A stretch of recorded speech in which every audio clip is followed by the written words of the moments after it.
Assalamualaikum, salam sejahtera dan selamat kembali semula ke channel Abang. Terima kasih sangat-sangat sudi dengarkan semua cerita yang Abang telah sampaikan dan cerita-cerita yang Abang akan sampaikan. Jadi sebelum kita mulakan cerita, Abang nak doakan semoga semua yang menonton cerita-cerita Abang dipanjangkan umur, diberikan kesihatan yang baik, diberikan rezeki yang melimpah ruah, dipermudahkan segala urusan dan diampunkan segala dosa kita. Amin ya rabbal alamin. Dan juga moga-moga kita diberikan syurga. Amin sekali lagi oleh Allah Ta'ala, mana tahukan doa kita semua. Amin, kita semua dimakbulkan.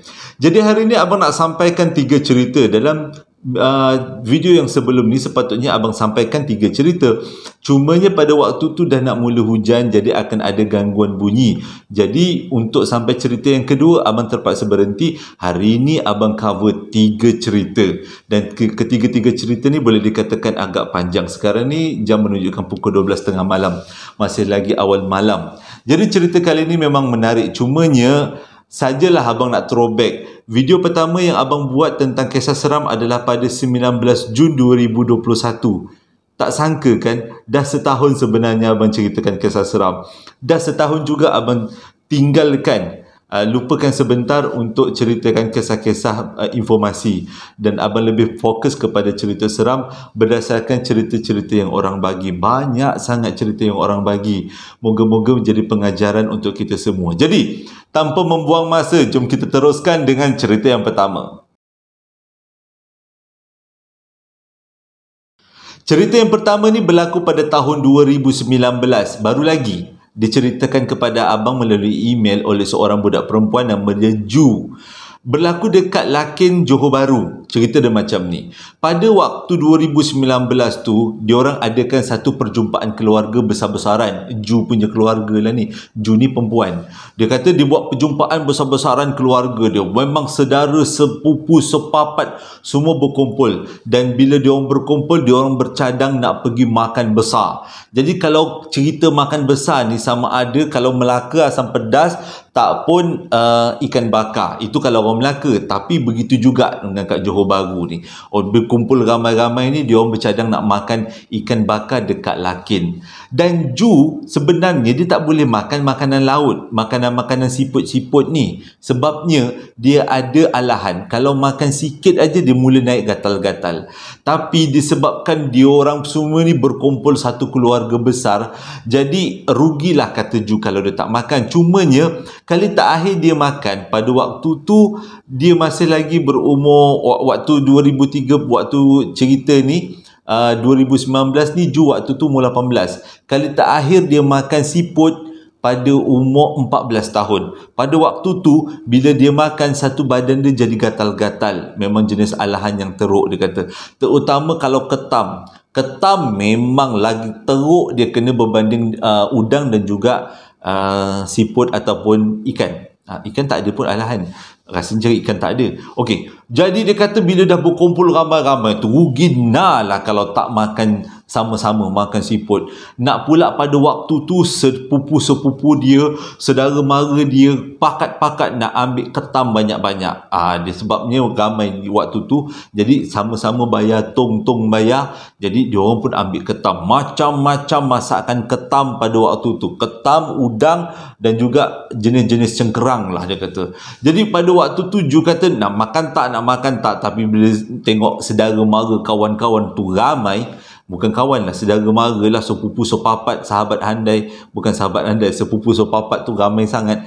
Jadi Ju pun makan lah. Yang dia makan adalah benda yang sepatutnya dia tak boleh makan, iaitu ketam. Tapi itu juga yang dia melantak komen sedap lagi. Bila dah makan, habis saja majlis makan-makan tu, Ju dah mula rasa pelik. Muka dia jadi tebal, bibir dia jadi tebal, muka dia jadi kembang, badan dia jadi kembang. Jadi dengan kata lain, dia dah kena alahan yang teruk. Sampaikan nak bernafas pun susah. Mungkin dia punya saluran pernafasan dia tersepit, terkecil kan. Jadi nak bernafas susah, nak bercakap susah. Ju ingat pada waktu tu dia memang jatuh pengsan, bukan jatuh pengsan, terbaring. Lepas tu air mata dia bercucur-cucuran. Dia tak boleh nak bercakap pun tak boleh, sebab mulut dia kembang, bibirnya kembang besar-besar. Memang itu satu benda yang bahaya lah sebenarnya alahan ni. Tapi disebabkan tu, jadi keluarga Ju ni kecoh lah. Kecoh sebabnya apa yang terjadi pada Ju ni satu benda yang kurang baik kan. Jadi mak bapak semua dan saudara mara balik ke hotel dan Ju ditemani oleh abang dengan kakak dia. Diorang hantar Ju ke hospital. Hospital mana abang tak boleh nak beritahu untuk menjaga sensitiviti penceritaan. Jadi dia kata bila dia sampai ke hotel, ceritanya tentang hantu kat hotel. Hotel pula, hospital. Ceritanya hantu dekat hospital. Nanti hospital lagi lah cerita kali ni. Jadi bila dah masuk dekat dalam ward tu, dia kata macam-macam prosedur dia kena buat. Okeylah, dia lalui je. Dan dengan kata lain, dia tak boleh balik pada hari tu juga sebabnya dia akan dimasukkan ke dalam ward. Memang biasa sebenarnya doktor nak pantau. Sebab alahan bukan benda-benda yang boleh dibuat main. Takut nanti kalau alahan menjadi teruk, orang yang kena alahan tu akan mengalami kesukaran lah. Kadang-kadang boleh melibatkan kematian juga. Jadi dia ditempatkan dekat satu bilik 2 orang disebabkan bapa dia ni pegawai kerajaan. Jadi dia mendapat keistimewaan untuk duduk dekat satu bilik 2 orang. Jadi ada 2 orang je lah dalam bilik tu, tak ada ramai-ramai dia.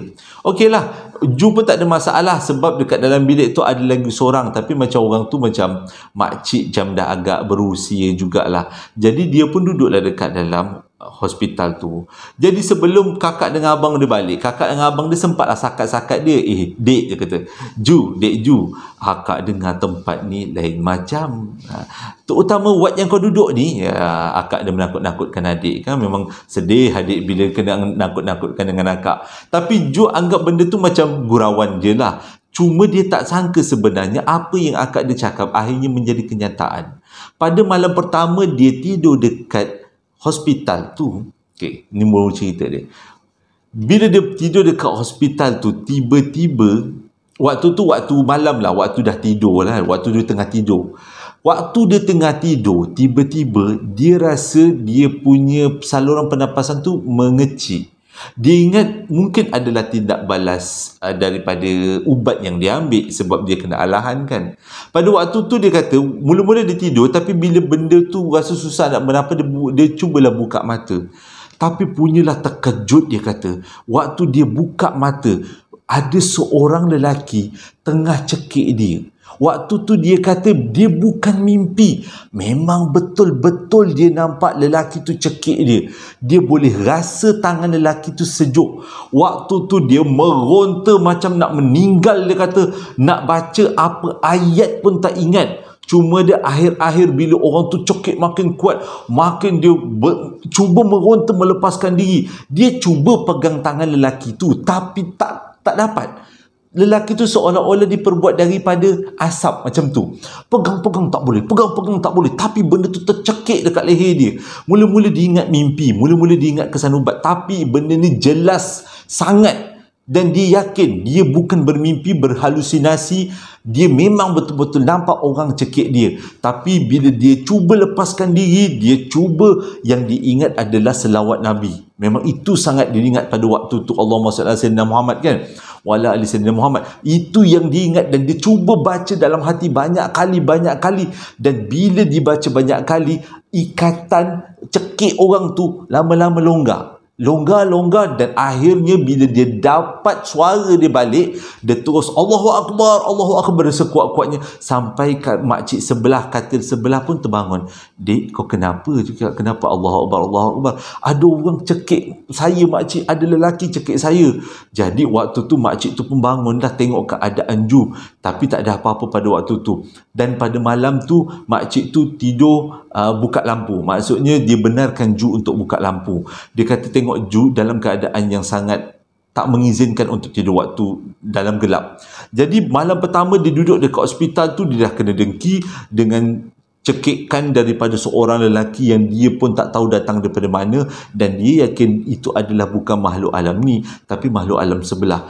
Tapi mula-mula abang anggap benda ni macam abang rasanya lah mungkin disebabkan kesan ubat, abang ingat. Tapi abang tengok balik email tu, memang Ju kata bukannya kesan ubat, dia betul-betul dalam keadaan yang sedar diri pada waktu tu. Memang dia nampak lelaki tu cekik dan malam tu tidur dalam keadaan terang. Bila besok pagi dia terus pergi ke resepsionis minta kakak hospital tu, kakak kerani tu tukarkan dia ke ward yang lebih ramai orang.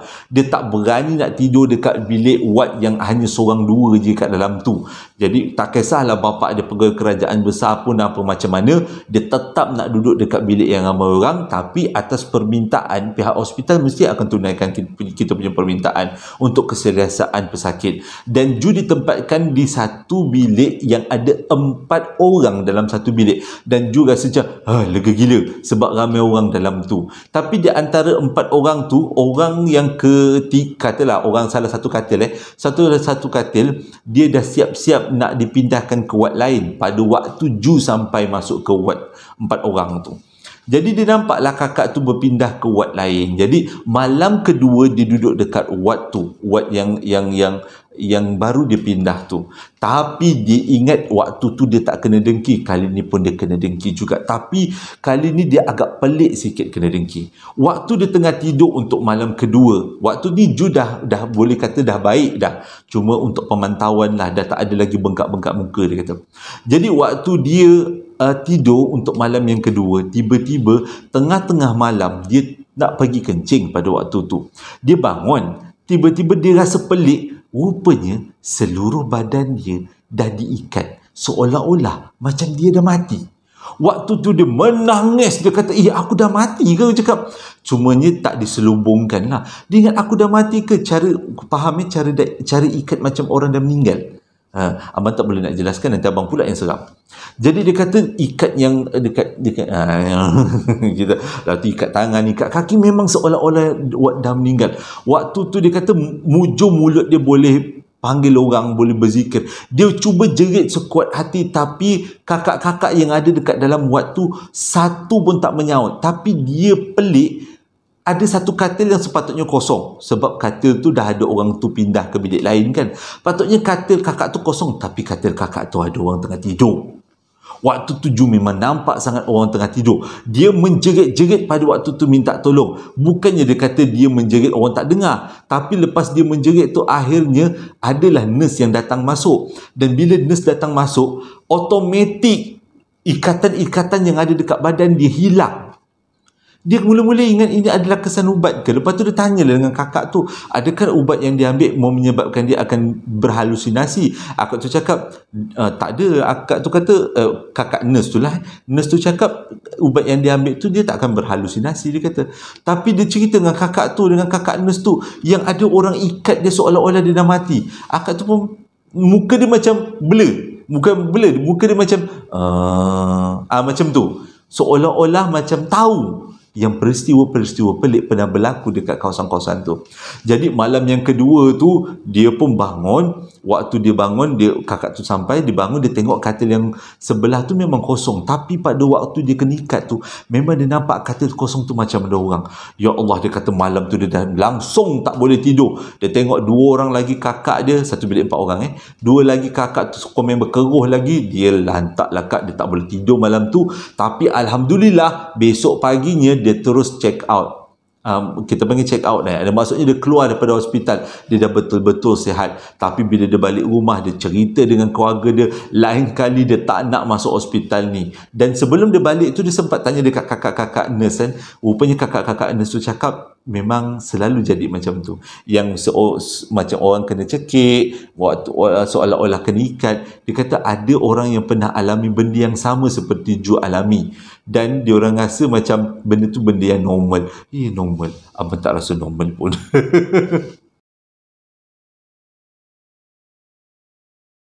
Bila abang tengok balik video yang abang ceritakan tentang Jalan Gerik tu, ya Allah, struggle juga abang nak ceritakan kisah seram kan. Sebabnya untuk mengingat jalan cerita bukan satu benda yang mudah. Bukan satu malam dah boleh ingat.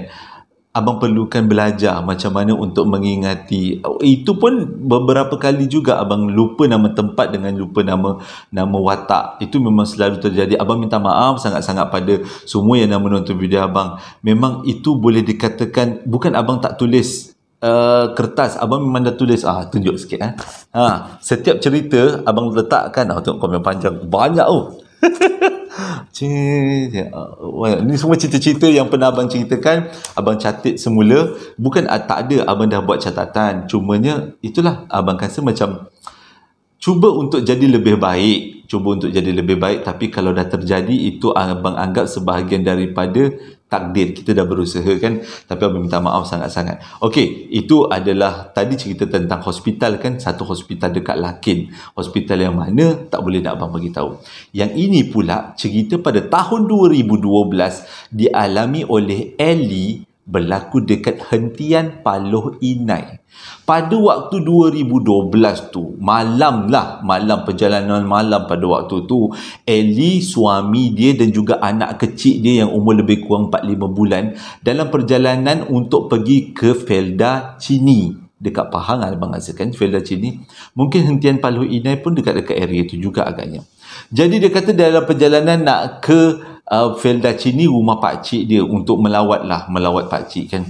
Jadi dalam perjalanan tu memang menjadi satu benda yang bahaya bila kita memandu dalam keadaan yang mabuk. Bukan mabuk,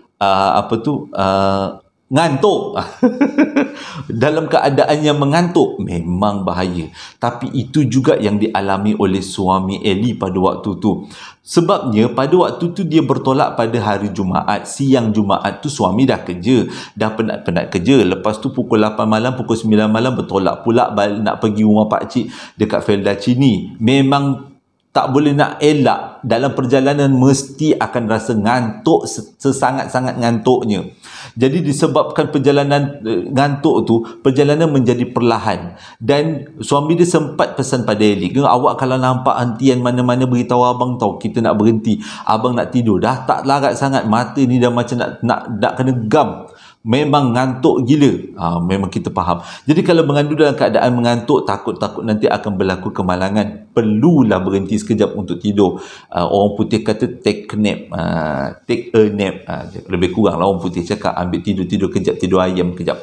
Jadi dalam perjalanan tu dia orang pun carilah, perhatikanlah kalau dalam perjalanan tu kod-kod adalah hentian, bolehlah dia berhenti. Jadi dalam perjalanan jumpalah satu hentian, nama signboard kat hentian tu hentian Paloh Inai.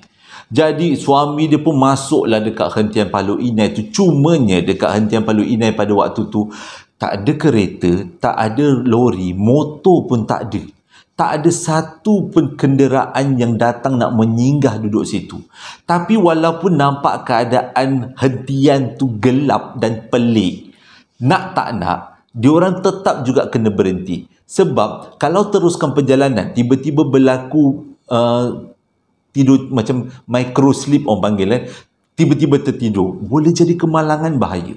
Jadi tak kisahlah hentian ni nampak macam creepy mipi ke scary Mary ke, singgah je lah. Jadi bila dah singgah tu, duduk dekat situ, waktu tu okey, anak si Ellie okey, tak ada masalah, tak nangis. Waktu tu anak dia tidur. Jadi diorang berhenti dekat satu kawasan parking yang gelap. Kawasan tu memang tak ada orang, dan suami dia buka radio untuk rasa tidaklah terlalu sunyi kan, tak adalah seram sangat sunyinya. Jadi sambil buka radio, suami dia pun terus turunkan tempat duduk, terus lelap. Waktu tu Ellie terkebil-kebil dengan anak dia. Dia bercakap-cakap dah dengan anak dia, apa-apa dah tidur, mama dah tak boleh nak tidur pula. Kita nak buat apa ya baby? Jadi bila dah tak tahu nak buat apa, Ellie pun dodoi-dodoikan anak dia, sambil dodoi-dodoikan anak dia, dengan dia pun hanyut terlelap. Mungkin dia pun penat juga pada waktu tu. Jadi bila dah terlelap tu, dah tak ingat apalah. Dia kata aircon pasang, radio pasang. Sebenarnya pasang aircon tu bahaya kan. Banyak kali kita dengar ada kes-kes kematian. Tapi tak apalah, itu jalan ceritanya. Jadi dia pasanglah aircon, pasanglah radio. Tiba-tiba waktu Ellie tengah tidur, dia dengar anak dia menangis-nangis. Dan dia buka mata, dia tengok anak dia macam nak terkoyak mulut, menangis sampai menggigil anak dia menangis. Jadi si Ellie dia dah tak tahu nak buat apa. Dia cubalah popok-popok anak dia, pujuk-pujuk untuk tak menangis, tapi tak jalan. Dia terus kejutkan suami dia. Alhamdulillah pada waktu tu suami dia terus bangun. Bila suami dia terus bangun, dia tengok anak, kenapa dengan anak kita ni? Dia kata tak tahulah kenapa jadi macam tu. Jadi si suami dia pun ambil lah baby tu daripada tangan Ellie. Pada waktu tu baru Ellie perasan satu fenomena yang lain, luar biasa peliknya. Sekeliling kereta diorang ada anjing hitam yang tak berbunyi. Hei, seram. Anjing hitam penuh keliling. Cumanya anjing hitam tu buat satu tindakan yang sangat tak sedap hati. Semua anjing tu pandang ke arah atas bumbung kereta Ellie. Seolah-olah diorang nampak sesuatu atas bumbung kereta Ellie. Pada waktu tu Ellie beritahu suami dia, bang, cuba bang tengok bang. Kenapa anjing ni semua mengelilingi kereta kita dan diorang semua tengok ke atas bumbung. Lepas tu suami dia cakap, tak ada apa-apa lah ni, merah kejap. Awak pegang baby ni, abang nak keluar, abang nak tengok apa yang ada atas bumbung. Belum sempat suami dia keluar, Ellie pegang tangan suami dia. Cakap macam ni, kita ni dekat kawasan yang kita tak biasa. Lepas tu dekat dalam kawasan ni tak ada lori, tak ada kereta pada waktu ni. Kalau ada benda-benda kita nampak yang kurang baik, ia menyebabkan kita akan jadi huru-hara lepas tu. Baik abang jangan pergi tengok. Jadi suami dia pun tak jadilah pergi tengok. Dan bila suami dia duduk masuk balik dalam kereta, waktu tu dah nak mula bergerak, nak pergi daripada situ. Tiba-tiba suami dia dan Ellie dengar dekat atas bumbung kereta bunyi macam ni. Duk, duk, duk. Jadi bila macam tu ada satu benda je yang ada dalam kepala Ellie dan abang rasa yang apa ada dalam kepala Ellie tu sama macam kepala abang dan sama macam apa dalam fikiran kita semua. Iaitu ada satu je benda yang akan suka buat bunyi macam tu. Jadi bila dah macam tu, Ellie pun cakap dalam keadaan yang tidak gelabah, bang, jomlah kita pergi daripada sini. Macam seolah-olah ada orang tak benarkan. Jadi suami dia pun start lah enjin kereta, dia pun pergilah teruskan perjalanan daripada situ. Sik baik anjing-anjing tu okey, anjing-anjing tu tak ada masalah. Bila sampai dekat rumah pakcik dia orang, dekat Feldaci ni, dia pun ceritalah tentang apa yang berlaku. Pakcik dia tepuk dahi. Sebab dia kata tak ada orang pun yang singgah dekat hentian tu. Orang kalau boleh mengelak untuk datang atau singgah ke hentian tu pada waktu malam, siang mungkinlah, siang boleh lakuk kencing-kencing ke apa benda ke, rehat-rehat regangkan badan. Tapi malam tak ada orang yang datang dekat situ. Lepas tu dia orang tanyalah kenapa, dia kata sebabnya dekat kawasan tu ada ramai yang nampak gula-gula. Dan kena pula dengan apa yang Ellie dan suami dia alami, iaitu bunyi yang tadi. Jadi nasihat abang, malam janganlah singgah dekat hentian Paluh Inai. Takut-takut apa yang terjadi pada Ellie terjadi pada kita. Abang pula elak daripada berjalan pada waktu malam di kawasan tu. InsyaAllah abang takkan buat. Cerita yang ketiga ni agak sedih, berlaku pada tahun 2003, disampaikan kepada abang oleh seorang budak perempuan namanya Muniza. Muniza cerita kepada abang melalui bukan email tapi WhatsApp. Ditulislah panjang jugalah ceritanya. Pada tahun 2003, pada waktu tu Muniza baru kehilangan mak dengan ayah dia, dan dia ni boleh dikatakan anak tunggal. Jadi mak ayah dia meninggal pada waktu tu, tapi tidak pula dia beritahu pada abang punca mak ayah dia meninggal. Cuma dia kata pada waktu tu dia rasa hilang tempat bergantung sebab mak ayah dia meninggal secara mendadak, hilang kasih sayang mak dengan ayah, sedih kan. Jadi pada waktu tu Muniza umur 2003, 14 tahun kalau tak silap abang. Jadi disebabkan tu dia jemput oleh pakcik dia, dan sejak daripada tu dia akan duduk dengan pakcik dia lah, bersekolah dengan sepupu dia, membesar dengan sepupu dia. Apa jadi dengan Muniza sekarang? Kisahnya berlaku dekat Shah Alam sebenarnya, dekat seksyen 17 kalau tak silap abang. Jadi bila hari pakcik dia jemput Muniza daripada rumah mak ayah dia yang dah dikosongkan, sebab ialah dah meninggalkan, rumah mak ayah dia dikosongkan, dan Muniza pun dijemput oleh pakcik dia, dibawalah ke rumah pakcik dia dekat Shah Alam. Sampai dekat Shah Alam, Muniza diberikan satu bilik. Bilik dulu tu bilik store. Memang ada tingkap bilik tu, cuma selalunya keluarga pakcik dia letakkan barang dekat dalam bilik tu. Jadi tak adalah digunakan untuk tidur, cuma digunakan sebagai store. Jadi bila dah Muniza pun sampai, bilik lain dah penuh. Jadi pakcik dengan makcik dia bagilah bilik tu pada Muniza. Cuma bilik tu belum sempat dikemaskan. Barang-barang dah dikeluarkan, kata Muniza, cuma belum sempat dikemaskan secara cantiknya. Jadi Muniza pun kemas dalam keadaan yang sedih, kemaskan bilik tu. Itulah permulaan hidup dia yang baru, dia kata. Cuma waktu tu dia teringat jugalah mak ayah dia. Dia kata, kalaulah mak ayah dia masih lagi hidup, dia tak jadi macam ni kan. Tapi itulah takdir Allah Ta'ala. Jadi sambil-sambil kemas tu, dia ada satu benda yang dia tak berapa nak suka kat bilik tu. Sebab mungkin bilik tu menjadi tempat untuk meletakkan barang. Jadi dia ada bau yang hapak yang agak kuat. Bau hapak barang yang agak kuat. Jadi tak apalah, dia kata itu dah takdir dia kemas-kemaskan. Lepas tu katil pun, pakcik dia dah letakkan katil, dah letakkan almari, dia kemas-kemaskan, dan dia pun buka lah tingkap bagi udara tu keluar semua. Tapi dia tak sangka sebenarnya bilik tu menyimpan sesuatu yang pelik, dia kata, yang menakutkan. Jadi malam pertama dia tidur dekat dalam bilik tu, dia tak ada jadi apa-apa. Cuma dia mimpi ada seorang perempuan. Dalam mimpi dia, ada seorang perempuan cantik datang masuk dekat dalam bilik dia. Lepas tu sepahkan semua barang-barang dia. Habis almari semua dibongkar, sampaikan baju dia yang ada dalam almari dia cempak-cempakkan ke lantai. Itu dalam mimpi. Jadi bila besok pagi waktu Muniza nak bangun sembahyang subuh, punyalah terkejut. Bilik dia bersepah-sepah. Almari dia yang dia dah susun tadi habis terkeluar semua baju-baju. Dia rasa macam, adakah yang dia mimpi malam tadi betul-betul berlaku? Betul-betul sama dengan apa yang dimimpikan. Dia pun pelik sebenarnya. Okey, tak apalah. Dia pun tak ceritalah dengan pakcik dengan makcik. Dia tak naklah dia menyusah dengan pakcik makcik dia. Walaupun pakcik dengan makcik dia memang orang baik-baik kan. Sepupu dia orang baik. Tapi pada waktu tu dia terfikir juga, okey, dia mungkin bermimpi, tapi yang sepahkan bilik dia takkanlah makhluk alam sebelah. Mustahil kan? Mungkin, dia kata, mungkin sepupu dia. Tapi tak juga, sebab sepupu dia baik dengan dia. Dan semua orang simpati dengan dia sejak dia kehilangan mak ayah kan. Tapi tak apalah, dia diamkan aja apa benda yang berlaku pada malam tu. Jadi, malam pertama okey. Bila malam kedua, umur 14 tahun waktu tu, kenalah macam ni kan. Malam kedua, ada satu benda yang memang menguji sangat-sangat. Pada waktu tu dia tengah malam, dia ada pasang lampu tidur. Tapi lampu tidur dia antara samar-samar lah, antara jelas dengan tak apa banyak jelas.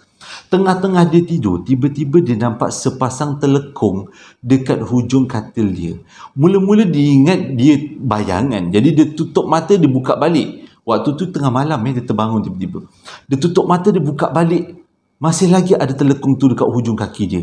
Dia tutup mata lagi, dia buka lagi. Lah kali ni dia dah mula dah. Allahu Akbar, la ilaha illallah. Dia dah mula kuatkan diri dengan bacaan-bacaan. Waktu tu telekung tu masih lagi berdiri dekat situ. Memang dalam ketinggian yang sama. Dia pelik macam mana ada telekung kat situ. Jadi dia kejam mata sekali lagi, dia selawat Nabi. Allahumma salli ala sayyidina Muhammad wa ala sayyidina Muhammad. Dan dia buka mata. Kali ni telekung dia berubah kedudukan. Ke kanan sikit daripada tadi. Sasahlah. Ini bukan telekung biasa. Ini telekung makcik alam sebelah agaknya datang melawat.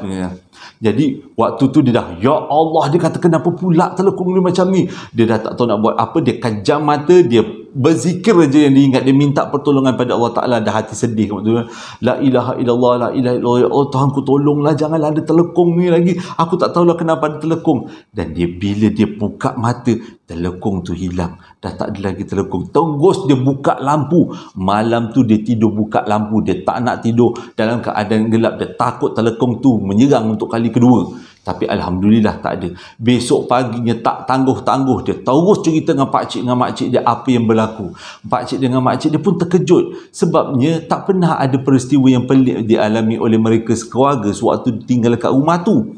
Cumanya bilik tu memang tak pernah digunakan, selalu dijadikan bilik store. Tapi dah dalam keadaan sekarang tu, terpaksalah bilik tu dikemaskan untuk diberikan kepada, siapa nama tadi? Muniza. Abang bila bab lama mulalah lupa.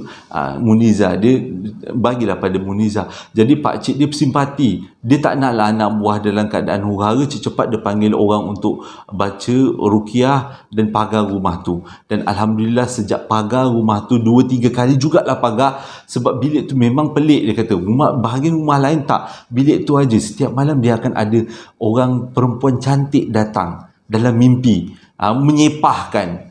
Tak kenapalah dia nak sepahkan, mungkin tu bilik dia agaknya. Dan alhamdulillah selepas 2-3 kali pagar habis, dah tak ada lagi lah. Tak ada lagi gangguan-gangguan. Bagi kawan-kawan abang atau penonton-penonton yang bukan orang Islam, kalau kita masuk dalam satu rumah baru atau ke tempat baru, kita digalakkan untuk pagar rumah. Itu menjadi sebahagian daripada rutin lah, untuk memberikan keberkatan. Doa lah, umpamanya doa sekeliling rumah. Macam ada pagar yang kita tak nampak untuk mengelakkan daripada binatang berbisa ataupun makhluk-makhluk alam sebelah, lebih kurang macam tu. Oh, rumah abang belum pernah lagi dipagar. Sebabnya huru-hara masa nak pindah, jadi tak pagar. Cuma insya-Allah lah tak ada apa-apa, walaupun dah banyak kali peristiwa kan. Okey, itu adalah cerita yang ketiga. Selepas dipagar dah tak ada lagi gangguan-gangguan. Abang doakan supaya Muniza akan terus tabah menghadapi hidup dan menjadi insan yang cemerlang. Amin.